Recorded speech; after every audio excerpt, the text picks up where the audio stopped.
ಮೇಘಾಲಯದ ಹನಿಮೂನ್ ಸುದ್ದಿ ಈಗಾಗಲೇ ಇಡೀ ದೇಶವನ್ನೇ ಬೆಚ್ಚಿ ಬೀಳಿಸಿದೆ. ಸೋನಂ ರಘುವಂಶಿ ತನ್ನ ಪ್ರಿಯಕರನೊಂದಿಗೆ ಸೇರಿ ಪತಿ ರಾಜ್ ರಘುವಂಶಿಯನ್ನ ಕೊಲೆ ಮಾಡಿದ್ದಾಳೆ ಅಂತ ಆರೋಪಿಸಲಾಗಿದೆ. ಇದೀಗ ರಾಷ್ಟ್ರ ರಾಜಧಾನಿಯಲ್ಲಿ ಅದೇ ರೀತಿ ಮತ್ತೊಂದು ಭಯಾನಕ ಹತ್ಯೆ ನಡೆದಿದೆ. ಸಿಂಧು ತನ್ನ ಪ್ರಿಯಕರನೊಂದಿಗೆ ಸೇರಿ ತನ್ನ ಗಂಡನನ್ನೇ ಕೊಂದಿರುವ ಘಟನೆ ಈಗ ಬೆಳಕಿಗೆ ಬಂದಿದೆ. ಇಂದೋರ್ನಲ್ಲಿ ನಡೆದ ರಘುವಂಶಿ ಹತ್ಯೆ ಕೇಸ್ ಇನ್ನು ಈಗ ತನಿಖೆ ಹಂತದಲ್ಲಿದೆ. ರಾಜ್ ರಘುವಂಶಿಯನ್ನ ಮೇಘಾಲಯಕ್ಕೆ ಹನಿಮೂನ್ಗೆಂದು ಕರೆದೊಯ್ದು ಪತ್ನಿ ಸೋನಂ ರಘುವಂಶಿ ಆಕೆಯ ಪ್ರಿಯಕರನೊಂದಿಗೆ ಸೇರಿ ಹತ್ಯೆ ಮಾಡಿದ್ದಾಳೆ ಎಂಬ ಸುದ್ದಿ ಇದೆ.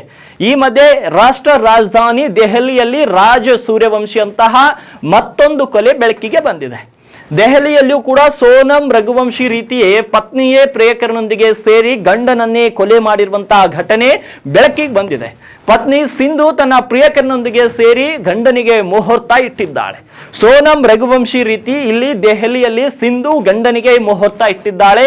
ಸಿಂಧು ತನ್ನ ಪ್ರಿಯಕರನೊಂದಿಗೆ ಸೇರಿ ತನ್ನ ಗಂಡನನ್ನೇ ಕೊಂದು ಆತನ ಶವವನ್ನ ಬೆಟ್ಟದಿಂದ ಎಸೆದಿದ್ದಾಳೆ ಎನ್ನಲಾಗಿದೆ. ಆರೋಪಿ ಪತ್ನಿ ಸಿಂಧು ದೆಹಲಿಯ ನಿವಾಸಿ ಪತಿ ರವೀಂದರ್ ಕುಮಾರ್ ಅವರನ್ನ ಕೊಂದು ಶವವನ್ನ ಉತ್ತರಾಖಂಡಕ್ಕೆ ತೆಗೆದುಕೊಂಡು ಹೋಗಿ ಪರ್ವತದ ಮಧ್ಯೆ ಎಸೆದಿದ್ದಾಳೆ ಎಂದು ಆರೋಪಿಸಲಾಗಿದೆ. ಹೀಗೆ ಗಂಡನನ್ನ ಕೊಲೆ ಮಾಡಿ ಪ್ರಿಯಕರನೊಂದಿಗೆ ಜೀವನ ಮಾಡಲು ಪ್ಲಾನ್ ಮಾಡಿದ್ದು, ಆದರೆ ಕಾನೂನಿನಿಂದ ತಪ್ಪಿಸಿಕೊಳ್ಳಲು ಸಾಧ್ಯವಾಗದೆ ಆಕೆಯ ರಹಸ್ಯ ಇವಾಗ ಬಯಲಾಗಿದೆ. ಪತಿ ರವೀಂದ್ರ ಕುಮಾರ್ ದಕ್ಷಿಣ ದೆಹಲಿಯ ನಿವಾಸಿಯಾಗಿದ್ರು. ದಕ್ಷಿಣ ದೆಹಲಿಯ ರಾಜಕ್ರಿ ನಿವಾಸಿ ರವೀಂದರ್ ಕುಮಾರ್ ಅವರಿಗೆ 56 ವರ್ಷ ವಯಸ್ಸಾಗಿತ್ತು. ಅವರು ಜೂನ್ ಆರಂಭದಲ್ಲಿ ನಾಪತ್ತೆಯಾಗಿದ್ರು. ಅವರು ಎಲ್ಲಿದ್ದಾರೆಂದು ಯಾರಿಗೂ ತಿಳಿದಿರಲಿಲ್ಲ. ಅದ್ಯಾಗೋ ಜೂನ್ 5ರಂದು ಉತ್ತರಾಖಂಡದಲ್ಲಿ ಪೊಲೀಸರು ಶವವನ್ನು ವಶಪಡಿಸಿಕೊಂಡಾಗ ನಿಗೂಢತೆ ಬಹಿರಂಗವಾಗಿದೆ. ಇದು ಅವರ ಪತ್ನಿ ರೀನಾ ಸಿಂಧು ಮತ್ತು ಅವರ ಪ್ರೇಮಿ ಪರಿತೋಷ್ ರೂಪಿಸಿದ ಅಪಘಾತಕಾರಿ ಕೊಲೆ ಪ್ಲಾನ್ ಅಂತ ಬಹಿರಂಗವಾಗಿದೆ. ಉತ್ತರಾಖಂಡದ ಪೊಲೀಸರ ಪ್ರಕಾರ ಪ್ರೇಮ ಪ್ರಕರಣ, ಆಸ್ತಿ ವಿವಾದ ಮತ್ತು ವೈವಾಹಿಕ ಕಲಹವನ್ನ ಒಳಗೊಂಡ ಪಿತೂರಿ ಎನ್ನಲಾಗಿದೆ. ಈ ಕೊಲೆ ಪ್ರಕರಣ ಭೇದಿಸಿದ ಪೊಲೀಸರು ಆರೋಪಿ ಪತ್ನಿ ಮತ್ತು ಆಕೆಯ ಪ್ರಿಯಕರ ಇಬ್ಬರನ್ನು ಕೂಡ ಬಂಧಿಸಿದ್ದಾರೆ. ಕೋಟ್ವಾದ ಬಳಿಯ ಹಳ್ಳದಲ್ಲಿ ರವೀಂದ್ರ ಕುಮಾರ್ ಅವರ ಶವ ಪತ್ತೆಯಾಗಿದ್ದು, ಇದಾದ ನಂತರವೇ ಅವರ ವೈಯಕ್ತಿಕ ಜೀವನದ ರಹಸ್ಯಗಳು ಬಹಿರಂಗಗೊಂಡಿದ್ದು, ಎಫ್ಐಆರ್ ಪ್ರಕಾರ ರವೀಂದ್ರ ಕುಮಾರ್ 20 ವರ್ಷಗಳ ವಯಸ್ಸಿನ ವ್ಯತ್ಯಾಸದ ಹೊರತಾಗಿಯೂ ಕೂಡ ಸಿಂಧು ಅವರನ್ನ ವಿವಾಹವಾಗಿದ್ರು ಮತ್ತು ಇತ್ತೀಚೆಗೆ ಆಕೆ ಮತ್ತೊಂದು ಪ್ರೀತಿಯಲ್ಲಿ ಬಿದ್ದಿದ್ದಳು ಅಂತ ತಿಳಿದು ಬಂದಿದೆ. ಆರೋಪಿ ಪತ್ನಿ ಸಿಂಧು ಭೌತ ಚಿಕಿತ್ಸೆಯ ಕೇಂದ್ರವನ್ನ ನಡೆಸುತ್ತಿದ್ಳು. ಕೆಲವು ವರ್ಷಗಳ ಹಿಂದೆ ಚಿಕಿತ್ಸೆಗಾಗಿ ಕೇಂದ್ರಕ್ಕೆ ಬಂದಿದ್ದ ಪರಿತೋಷ್ ಎಂಬಾತನೊಂದಿಗೆ ಪ್ರೀತಿ ಬೆಳೆದಿತ್ತು.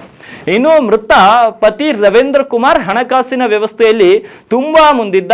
ಆತ ಸುಮಾರು 1 ಲಕ್ಷ ರೂಪಾಯಿ ಬಾಡಿಗೆ ಗಳಿಸುತ್ತಿದ್ದ. ಆದರೆ ಚೆಕ್ ಬೌನ್ಸ್ ಪ್ರಕರಣದಲ್ಲಿ ಶಿಕ್ಷೆಗೊಳಗಾದಾಗ ಮತ್ತು 6 ತಿಂಗಳು ಜೈಲು ಶಿಕ್ಷೆ ವಿಧಿಸಿದಾಗ ಅವರ ಜೀವನ ಬದಲಾಯಿತು. 18 ಲಕ್ಷ ರೂಪಾಯಿ ಸಾಲವನ್ನ ಮರುಪಾವತಿಸಲು ಅವರು ಆಸ್ತಿಗಳಲ್ಲಿ ಒಂದನ್ನ ಮಾರಾಟ ಮಾಡಲು ನಿರ್ಧರಿಸಿದರು.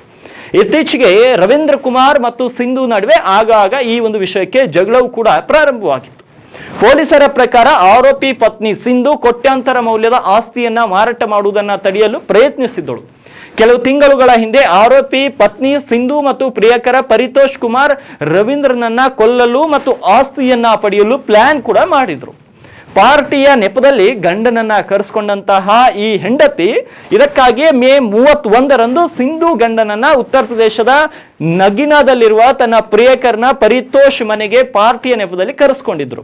ಈ ವೇಳೆ ಗಂಡನಿಗೆ ಮದ್ಯಪಾನ ಮಾಡಿಸಿ ನಂತರ ಇಬ್ಬರು ಸಲಾಕೆಯಿಂದ ಅವನ ಕುತ್ತಿಗೆ ಮತ್ತು ಎದೆಗೆ ಹೊಡೆದು ಕೊಲೆ ಮಾಡಿದ್ದಾರೆ.